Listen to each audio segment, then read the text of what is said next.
नमस्कार। अरुणाचल समाचार में आपका स्वागत है। मैं हूं यारमता सिंह आंगू।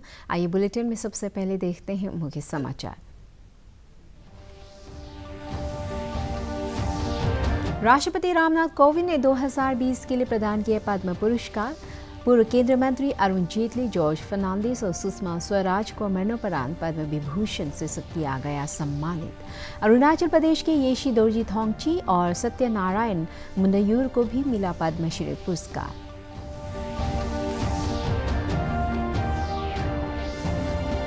राज्यपाल डॉक्टर बी डी मिश्रा ने राजधानी ईटानगर के लिए महत्वपूर्ण परियोजना ग्रीनफील्ड होलोंगी एयरपोर्ट की प्रगति की समीक्षा। राज्यपाल ने 15 अगस्त 2022 को पहले एयरक्राफ्ट की लैंडिंग सुनिश्चित करने के लिए निर्धारित समय में जरूरी कार्यों को पूरा करने का दिया निर्देश। अरुणाचल प्रदेश पुलिस मना रही है 49वां स्थापना दिवस। मुख्यमंत्री पेमा खांडू ने अरुणाचल प्रदेश पुलिस के अधिकारियों और जवानों को शुभकामनाएं देते हुए कहा, यह दिन राज्य और नागरिकों की दृढ़ निश्चय, सूझबूझ और निष्ठा के साथ सेवा को जारी रखने की प्रतिज्ञा का दिवस है। राष्ट्रपति रामनाथ कोविंद ने आज राष्ट्रपति भवन में एक समारोह में पूर्व मंत्री अरुण जेटली, जॉर्ज फर्नांडिस और सुषमा स्वराज को मरणोपरांत पद्म विभूषण से सम्मानित किया। शास्त्रीय गायक पंडित छन्नूलाल मिश्र को भी पद्म विभूषण से सम्मानित किया गया। अरुण जेटली की पत्नी संगीता जेटली और सुषमा स्वराज की बेटी बंसुरी स्वराज ने राष्ट्रपति से ये सम्मान प्राप्त किए। बैडमिंटन खिलाड़ी पीवी सिंधु ने पद्म भूषण सम्मान प्राप्त किया। आज जिन लोगों को पद्मश्री से सम्मानित किया गया उनमें महिला हॉकी टीम की कप्तान रानी रामपाल, गायक अदनान सामी, ICMR के पूर्व प्रमुख वैज्ञानिक doctor Raman Ganga Khairkar, air marshal doctor Padma Bandopadhyay, पर्यावरणविद हिम्मत राम, फिल्म अभिनेत्री कंगना रनौत और टेलीविजन तथा थिएटर कलाकार सरिता जोशी शामिल है। केंद्र सरकार ने 2020 में गणतंत्र दिवस की पूर्व संध्या पर 141 पद्म पुरस्कारों की घोषणा की थी। इनमें 7 पद्म विभूषण, 16 पद्म भूषण और 118 पद्मश्री पुरस्कार शामिल है। अरुणाचल प्रदेश के येशी दोरजी थोंगची और सत्यनारायण मुंडयूर को भी राष्ट्रपति ने पद्मश्री पुरस्कार से सम्मानित किया। श्री थोंगची को अरुणाचल की लोक कथाओं और जनजातीय कथाओं को कलमबद्ध करने के लिए शिक्षा और साहित्य के क्षेत्र में और अंकल मूसा के नाम से अरुणाचल प्रदेश में विख्यात सत्यनारायण मुंडयूर को लाइब्रेरी मूवमेंट के लिए सामाजिक क्षेत्र में पद्मश्री पुरस्कार दिया गया। येशी दोरजी को साहित्य अकादमी पुरस्कार से सम्मानित किया जा चुका है।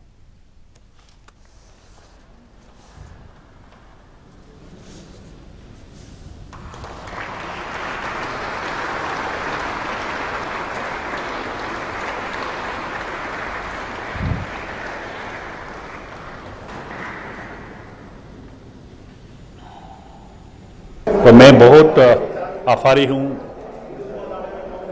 नरेंद्र मोदी जी, हम लोगों का प्रधानमंत्री नरेंद्र मोदी जी का और गवर्नमेंट ऑफ इंडिया का, क्योंकि बहुत सा रिकमेंडेशन के अंदर में से मुझे भी इस सम्मान का योग्य समझा और मुझे इस सम्मान से नवाजा गया है। राज्यपाल डॉक्टर बी डी मिश्रा ने आज राजधानी ईटानगर के लिए महत्वपूर्ण परियोजना ग्रीनफील्ड होलोंगी एयरपोर्ट की प्रगति की समीक्षा की।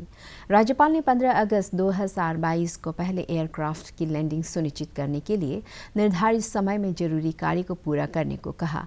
उन्होंने runway, air traffic control system, सुरक्षा, विद्युत और जलापूर्ति, डिपार्चर एंड अराइवल लॉन्जेस सहित परियोजना से जुड़े महत्वपूर्ण आधारभूत सुविधाओं के विकास का जायजा लिया। राज्यपाल ने विभिन्न भवनों की व्यवस्था पर अधिकारियों के साथ विचार विमर्श किया, जिसके निर्माण में लंबा समय लग सकता है। राज्यपाल ने परियोजना एजेंसी से कहा कि काम के लिए मानसून से पहले अधिकतम 5 महीने बचे हैं और इसका प्रभावी तरीके से उपयोग किया जाना चाहिए। राज्यपाल ने एयरपोर्ट के निर्माण से जुड़े एयरपोर्ट अथॉरिटी ऑफ इंडिया के प्रतिनिधियों के साथ बैठक में मिशन मोड में सभी संबद्ध विभागों के साथ मिलकर गुणवत्तापूर्ण निर्माण कार्य सुनिश्चित करने को कहा।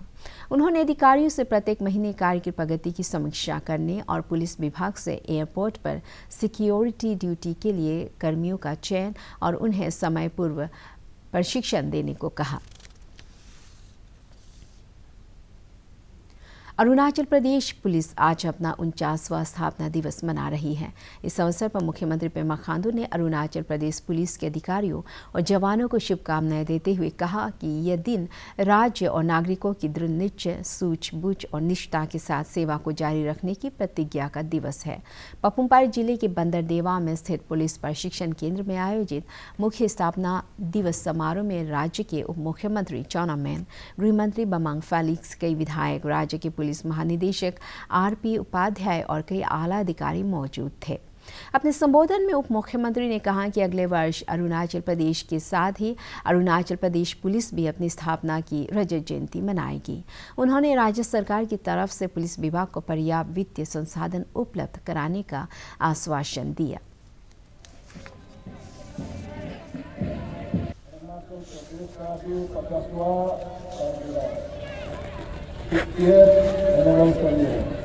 और हमारा अरुणाचल प्रदेश पुलिस का भी रेजिमेंट का भी 58th रेजिमेंट होगा। मैं तो कहूँगा कि कितना साथी ने बात किया कि इस दफा अरुणाचल ये जो है, जैसे तो हमारा स्टेट मुझे 30 फरवरी जिसको हमारा 30 फरवरी को मनाते थे, 29 जनवरी को होगा। जनवरी तो अभी नेक्स्ट ईयर जनवरी 22 को हमारा 50 ईयर्स पूरा होगा। तब हम हमारा जो उसी समय हमारा जब अरुणाचल ये मनाएगा, उसी समय हमारा जो APC रेजिम एक साथ खूब धूमधाम से हम लोग एक साथ मनाएगा, जिसका आयोजन जिसका आप भी करिए, हम लोग भी सब एक साथ मिलकर दोनों कॉन्टैक्ट करके एक साथ मनाएंगे। प्रदेश की राजधानी में कमिश्नर शिक्षा व पुलिसिंग को लागू करने का प्रपोजल की काफ़ी समय से राज्य सरकार के महोदय में आग्रह करना चाहूँगा कि अगर हमें APC को एक मॉडल या प्रोफेशनल पुलिस को बनाना है, इन सभी मुद्दों पर शीघ्र कार्रवाई करने की आवश्यकता है। मैं ये भी आग्रह करना चाहता हूँ कि हमारे विभिन्न डॉक्यूमेंट पर भी विशेष ध्यान दिया जाए। जैसा कि आप जानते हैं कि पिछले 2 वर्ष चुनौतियों से भरे वर्ष रहे हैं। अरुणाचल प्रदेश पुलिस की स्थापना दिवस के उपलक्ष्य में ईटानगर के चिंपू में स्थित अरुणाचल प्रदेश बटालियन के पुलिस रिजर्व ग्राउंड में आयोजित खेल और फायरिंग प्रतियोगिता आज संपन्न हो गई। 7 दिवसीय प्रतियोगिता के समापन समारोह में राज्य के गृह मंत्री बामांग फेलिक्स मौजूद थे। श्री फेलिक्स ने कहा कि पुलिस आधुनिकीकरण और कर्मियों के कल्याण के लिए सरकार प्रतिबद्ध है। इस मौके पर ईटानगर नगर निगम के मेयर तामे फसांग और पुलिस विभाग के आला अधिकारी मौजूद थे।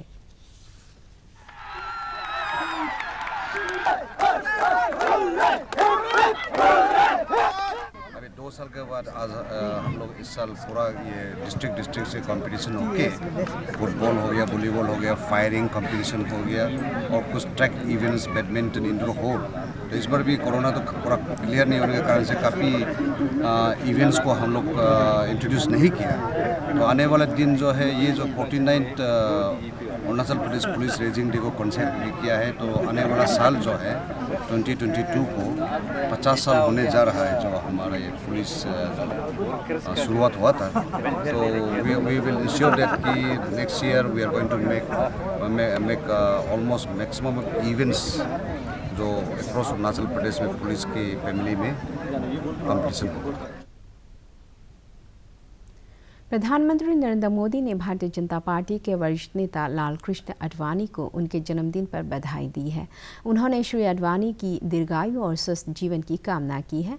बाद में श्री मोदी, उपराष्ट्रपति एम वेंकैया नायडू, केंद्रीय मंत्री राजनाथ सिंह और अमित शाह और भाजपा अध्यक्ष JP नड्डा के साथ श्री आडवाणी के निवास गए और उन्हें शुभकामनाएं दी। श्री आडवाणी 1980 में भारतीय जनता पार्टी की स्थापना के बाद से लंबे समय तक पार्टी के अध्यक्ष रहे। इधर अरुणाचल प्रदेश के मुख्यमंत्री पेमा खांडू ने भाजपा के वरिष्ठ नेता लालकृष्ण आडवाणी को जन्मदिन की बधाई देते हुए कहा है कि वह हम सभी के लिए नैतिकता एवं वैचारिक प्रतिबद्धता के आदर्श और प्रेरणा स्रोत है। भारतीय जनता पार्टी की अरुणाचल प्रदेश महिला इकाई की बैठक ईटानगर में हुई। इस बैठक में प्रदेश भाजपा अध्यक्ष ब्यूराम वाघे, राज्य के स्वास्थ्य मंत्री आलो लिबांग, राज्य महिला इकाई के अध्यक्ष हिगियो अरुणी सहित पार्टी के कई पदाधिकारी मौजूद थे। अपने संबोधन में प्रदेश भाजपा अध्यक्ष बियूराम वाघे ने राज्य, जिला और ब्लॉक स्तर पर कार्यालय में नियुक्त पार्टी के पदाधिकारियों से सरकार की नीतियों और कार्यक्रमों के बारे में स्थानीय लोगों को जागरूक करने के साथ ही उन्हें कल्याणकारी योजनाओं का लाभ दिलाने में मदद करने का आह्वान किया। श्री वाघे ने कहा कि केंद्र और राज्य सरकार कोविड महामारी से प्रभावित अर्थव्यवस्था और लोगों की आजीविका को पटरी पर लाने के लिए लगातार ठोस कदम उठा रही है और उसके परिणाम अब जमीनी स्तर पर दिखने लगे हैं। एक बिल्डअप करके अपना पे रखना चाहिए, तभी आप देश को सेवा करेंगे और आपका सेवा भावना में कोई कमी ना हो, ये मंत्र लेकर आप चलिए। अभी जिस तरह से हमारा चीफ मिनिस्टर पेमा खांडू जिस तरह से काम कर रहा है, उसका काम को जो उनका अचीवमेंट है और गवर्नमेंट का स्कीम को हर एक पुल में, जहां आप डिस्ट्रिक्ट में जाएगा, आपका मंडल में जाएगा, तो उसके बारे में आपको बताना है। गवर्नमेंट क्या अचीवमेंट कर रहा है, पार्टी क्या अचीवमेंट कर रहा है।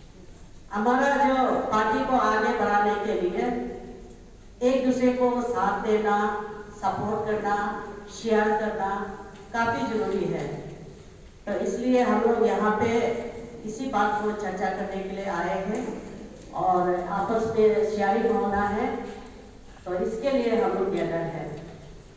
तो लास्ट टाइम मैंने प्रपोजल ये था कि डिस्ट्रिक्ट टूर शुरू करेगा। उच्चतम न्यायालय के वरिष्ठ न्यायाधीश और नेशनल लीगल सर्विसेज अथॉरिटी के एग्जीक्यूटिव चेयरपर्सन न्यायमूर्ति उमेश ललित ने इंटरनेट के माध्यम से विभिन्न सोशल मीडिया में अपलोड किए जाने वाले कंटेंट की मॉनिटरिंग के लिए सोशल मीडिया प्लेटफॉर्म के नियामकों से प्रभावी तंत्र विकसित करने को कहा है। अगरतला में एक कार्यक्रम को संबोधित करते हुए उन्होंने कहा कि बच्चों और महिलाओं से जुड़े आपत्तिजनक कंटेंट को 72 घंटे के अंदर सोशल मीडिया प्लेटफॉर्म से हटाने के लिए तुरंत कदम उठाना चाहिए।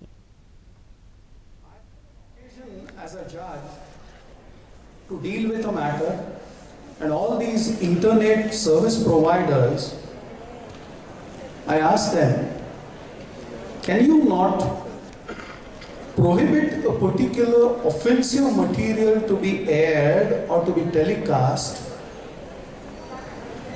Their response was that we are not completely in control of our platform. Our platform is like a highway, anybody can get in, anybody can get out. And therefore there is inherent difficulty. We may download, we may sort of offload a content, reprehensible and offensive content in about 72 hours. But one of the apprehensions which we expressed on the bench was that in those 72 hours, the reputation of a child or the victim may take such a beating that perhaps it may be irreversible. We want to have a statutory mechanism under which perhaps this can be remedied, and that will be the endeavor of NALSA in future. Bharat का शानदार स्वाधीनता संघर्ष आधुनिक विश्व के महानतम संघर्षों में से एक है। दूरदर्शन समाचार द्वारा प्रसारित किए जा रहे आज़ादी का सफ़र में आज हम बात करेंगे रामेश्वरी नेहरू के बारे में।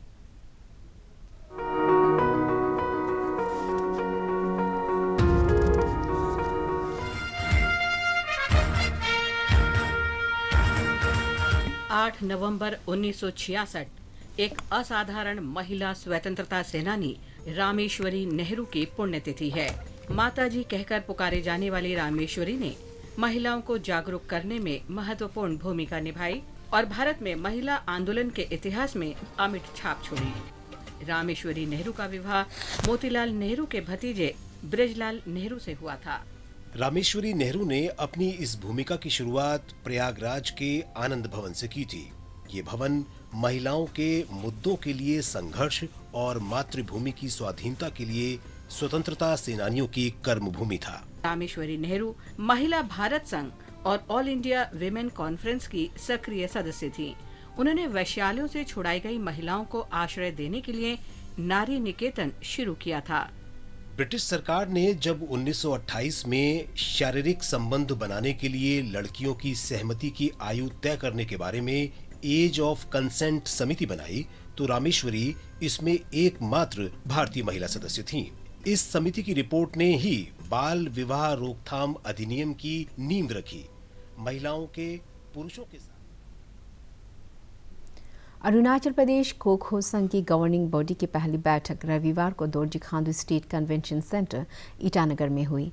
शिक्षा मंत्री तबा तेदिर की अध्यक्षता में आयोजित इस बैठक में संघ के महासचिव MS Tyagi, kho kho federation of India के सदस्य ब्याबांग ताज सहित कई पदाधिकारी मौजूद थे। इस अवसर पर श्री तेदिर ने खो खो संघ से राज्य स्तर पर खेलों के आयोजन के लिए आत्मनिर्भर बनने और ग्रामीण स्तर पर युवाओं को खेल के लिए प्रोत्साहित करने पर जोर दिया। टैलेंट को दिखा सकता है। हमारे बच्चे जरूर टैलेंट हो सकता है, लेकिन उनको एक प्लेटफॉर्म चाहिए कंपटीशन करने के लिए। अरुणाचल समाचार के आज के अंक में इतना ही। जाने से पहले आप सभी से अनुरोध है कि कोविड-19 के दिशा निर्देशों का पालन करें, हमेशा मास्क लगाएं, बार बार हाथ धोएं और सोशल डिस्टेंसिंग के नियमों को मानें। कोरोना महामारी से बचाव के लिए आपका वैक्सीन लगवाना भी जरूरी है। अगर आप वैक्सीन लगवाने की पात्र हैं तो जरूर लगवाएं। हम कल फिर हाजिर होंगे अरुणाचल और देश दुनिया के खबरों के साथ। चलते चलते आपको बता दें, आप अरुणाचल समाचार हमारे YouTube channel DD news Arunachal पर भी देख सकते हैं। देखते रहिए अरुण प्रभा। नमस्कार।